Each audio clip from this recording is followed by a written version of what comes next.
Have you ever met someone who doesn't really have a close circle of friends? Maybe not even one person they'd call a best friend. And yet, they seem completely fine? They don't appear lonely. They enjoy their routines. They laugh easily, work well alone, and don't seem to crave constant company. In a world that constantly tells us we need deep friendships to feel fulfilled, how do these people manage to feel okay, even content, without them? Is it solitude? Is it independence? Or is it something deeper about how their minds work and what connection really means to them? Today, let's explore that, the psychology behind people who don't have close friends, and yet live peaceful, meaningful lives. Not to romanticize loneliness, not to judge it either, but to understand it in all its quiet truth. First, let's be honest, society loves the idea of best friends. From childhood, we're taught that having a close friend means you're doing life right. That friendship is proof of connection, worth, and belonging. So when someone doesn't have that one special friend, people often assume something's wrong. They might say, "Don't you get lonely?" Or "Don't you wish you had someone to talk to?" But psychology reminds us, not everyone experiences belonging in the same way. Some people feel deeply connected through family, community, creativity, or nature. They don't need constant human closeness to feel whole. Their peace comes from solitude, not isolation. Let's talk about that difference. Solitude is a chosen state, a calm, intentional relationship with oneself. Loneliness is an absence, the pain of unmet emotional connection. People who are content without close friends tend to have a rich inner world. They find fulfillment in self-reflection, ideas, books, hobbies, or personal projects. They may still enjoy people, they just don't need deep emotional merging to feel alive.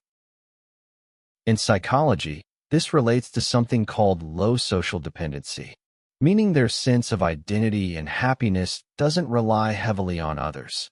It's not coldness, it's emotional self-sufficiency. They've learned to be their own companion. And that's something many of us spend a lifetime trying to achieve. But how do people become like this? Sometimes it starts early, in childhood or adolescence. Some kids grow up finding comfort in independence. Maybe they moved often or never fit neatly into social groups. Maybe they were more introspective, sensitive observers rather than joiners. Over time, solitude became safe. It wasn't punishment, it was freedom. They learned that peace doesn't always come from people. Sometimes it comes from quiet. And as adults, they carry that comfort with them. They can enjoy connection, but they don't need it to feel valid. Psychologists often describe these people as self-contained personalities, individuals whose emotional world is stable and internally balanced. Their self-worth isn't built on approval or affirmation. They don't chase constant validation through friendship. It doesn't mean they don't care about others. They just don't measure their happiness by the presence or absence of people. Their relationships tend to be selective, calm, and meaningful, not numerous or dramatic. For them, silence isn't empty. It's full of reflection, creativity, and rest. While others may fear being alone, they often find it restorative. There's another layer to this. Some people are deeply empathetic but easily drained by too much social interaction.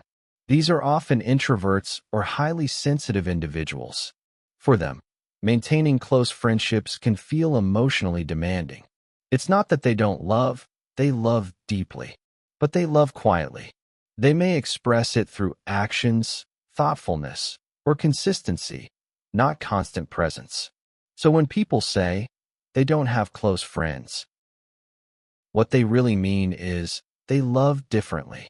Their closeness doesn't always fit the usual picture of friendship. It's more subtle, more spiritual, more internal. It's also worth remembering that some people have experienced pain in friendships. Betrayal, disappointment, misunderstanding. After enough heartbreak, they stop seeking depth in others and start building depth in themselves. That's not bitterness, that's wisdom. It's the realization that not every bond has to be lifelong to be valuable. They learn to appreciate moments instead of attachments. And in that process, they develop something incredibly rare: emotional independence. It's the ability to say, I can love people, but I don't need them to complete me. From a psychological point of view, emotional independence is a sign of secure self-esteem.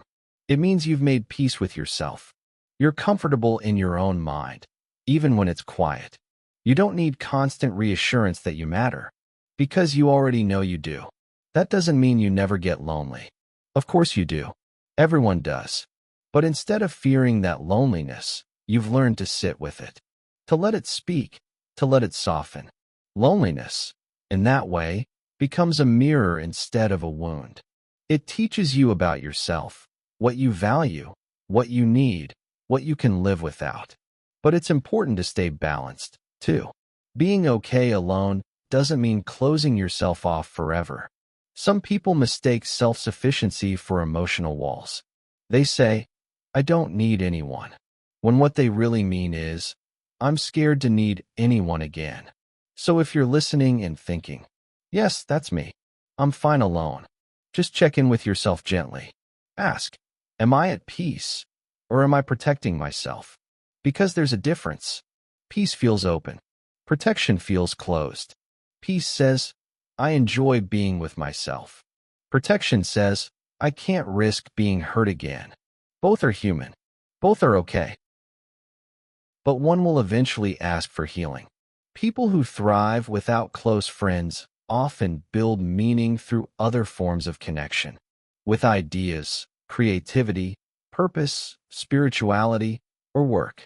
Their relationships may not be deep in quantity, but they're profound in quality. A writer who pours emotion into their craft. A gardener who feels companionship with nature. An artist who expresses truth through color. A teacher who feels bonded to their students. Connection doesn't always need to look social. Sometimes it's emotional, creative, or spiritual. It's still love, just expressed differently. Another thing psychologists point out is that these people often have strong boundaries. They value peace more than popularity. They've learned that not every relationship deserves access to their inner world. That's why they might keep conversations light, avoid gossip, or walk away when drama begins.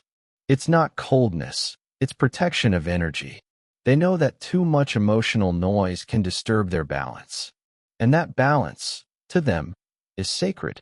So instead of surrounding themselves with many people, they choose solitude because it never betrays them. Still, we shouldn't confuse content solitude with disconnection. Many of these people quietly support others. They listen deeply, they observe, they offer advice when asked. They may not talk much about themselves, but they care deeply about the world around them. Their kindness often goes unnoticed, because it's quiet, but it's steady. And maybe that's why their lives feel okay without close friends, because they still experience love, just in ways the world doesn't always recognize. There's also a cultural and generational layer. In modern society, we romanticize constant connection, likes, group chats, dinner plans, social circles. But for many, that noise feels exhausting. They crave peace, not presence. So they disconnect, not because they don't care, but because they want space to think, breathe, and exist without performance. Their relationships may be fewer, but they're real. They don't pretend. They don't maintain connections out of obligation. When they show up, it's genuine. That's why their okay doesn't look exciting, but it's deeply fulfilling. If you look deeper, this kind of peace often comes from self-awareness. People who are comfortable without close friends tend to understand themselves clearly. They know their triggers, their needs, their limits. They don't chase what doesn't fit. Psychologically, this reflects self-acceptance, the ability to live in harmony with who you are, without needing constant reflection from others. They don't need to be seen to feel real. They don't need to be surrounded to feel safe. They are enough, even in their own company. But that doesn't mean they reject friendship altogether. They still appreciate connection when it comes. They just don't force it. If someone becomes close, it happens naturally, not out of need, but resonance. Their love is calm, not desperate. Their friendships are built on mutual respect, not constant reassurance. In a world obsessed with constant validation, their quiet confidence feels rare, but it's also deeply freeing. And maybe that's the heart of it. People who are okay without close friends have found peace in self-connection.